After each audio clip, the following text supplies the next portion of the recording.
Anak itu telah lahir. Sebuah kepastian di tengah kegelapan. Salam Bapak Ibu. Itu judul yang saya bahas ya kali ini ya. Terangkat dari Yesaya 9 ayat 5 ya. Seorang anak telah lahir untuk kita. Seorang putra telah diberikan untuk kita. Lambang pemerintahan ada di atas bahunya, dan namanya disebutkan orang penasihat ajaib, Allah yang perkasa, Bapa yang kekal, Raja damai. Ini sebuah cahaya di tengah kegelapan.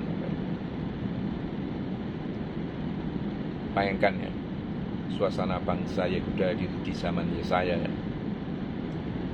Ada ancaman dari Asyur ya. Ada pemimpin-pemimpin yang gagal dan keputusasaan dan kegelapan menyelimuti rakyat. Namun di tengah situasi itu Yesaya berkata, seorang anak telah lahir. Tunggu dulu. Ingatkah waktu itu di masa Yesaya Mesias belum lahir? Mengapa Yesaya berkata demikian? Karena bagi seorang nabi Allah, janji Tuhan itu begitu pasti, sehingga bisa dikatakan seolah-olah sudah digenapi.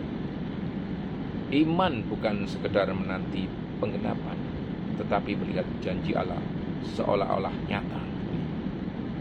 Seorang anak telah lahir adalah janji yang sudah dijamin. Yesaya memakai perfect tense prophetic, bentuk lampau yang menyatakan masa depan yang pasti. Artinya janji itu bukan mudah-mudahan terjadi, tetapi pasti akan terjadi.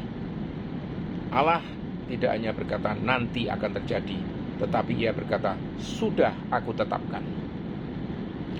Ini adalah gaya bicara iman dan kepastian surgawi, Bapak Ibu. Mari kita perhatikan 4 gelar yang dinyatakan di dalam ayat Yesaya 9 ayat 5 tadi. Pertama, penasihat ajaib, wonderful counselor.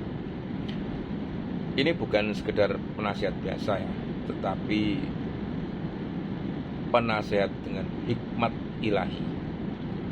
Ia tahu bukan hanya apa yang kita pikirkan, tapi apa yang kita butuhkan. Di dunia penuh kebingungan, Dia adalah penantian yang besar. Gelar yang kedua, Bapak Ibu, Allah yang perkasa, the mighty God. Menunjukkan bahwa anak itu bukan manusia biasa. Ia adalah Allah sendiri. Ia bukan hanya menyelamatkan, Ia berkuasa untuk mengalahkan kuasa dosa dan maut. Yang ketiga, Bapa yang kekal, everlasting Father.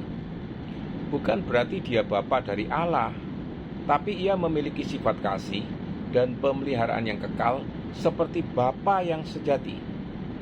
Dunia bisa meninggalkan kita, tetapi kasih-Nya tidak akan pernah berakhir. Gelar yang terakhir keempat, Raja Damai, Prince of Peace. Di dunia yang penuh konflik ini, hanya Dia yang bisa membawa damai sejati dengan Allah. Damai bukan hanya kondisi luar, tetapi damai batin yang tak tergoncangkan. Jadi apa arti semua ini bagi hari-hari kita secara aplikatif, Bapak Ibu? Ketika dunia penuh ketidakpastian, Yesaya 9 ayat 5 berkata, lihat, kemenangan sudah dijamin. Kelahiran Yesus di Bethlehem adalah penggenapan dari nubuat ini. Tapi lebih dari itu, Dia sudah diberikan untuk kita.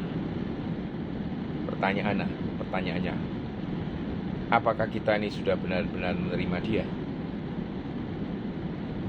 Kelahirannya bukan sekedar Natal, Bapak Ibu ya, tapi penyerahan diri. Yesaya tidak hanya bernubuat tentang peristiwa kelahiran, tetapi tentang kedaulatan Allah yang memerintah di atas segala raja manapun. Yesus bukan hanya bayi di palungan, tetapi Raja yang membawa damai dan memerintah selama-lamanya. Maukah kita menyerahkan hidup kita di bawah kakinya? Ikut memikul pemerintahan itu. Tuhan Yesus, Engkau telah lahir bagi kami, bukan sekedar sebagai anak, tapi sebagai Raja damai yang memerintah. Ajar kami percaya pada janji-Mu, bahwa sebelum kami melihatnya, dan tolong kami untuk hidup di bawah pemerintahan kasih-Mu yang kekal.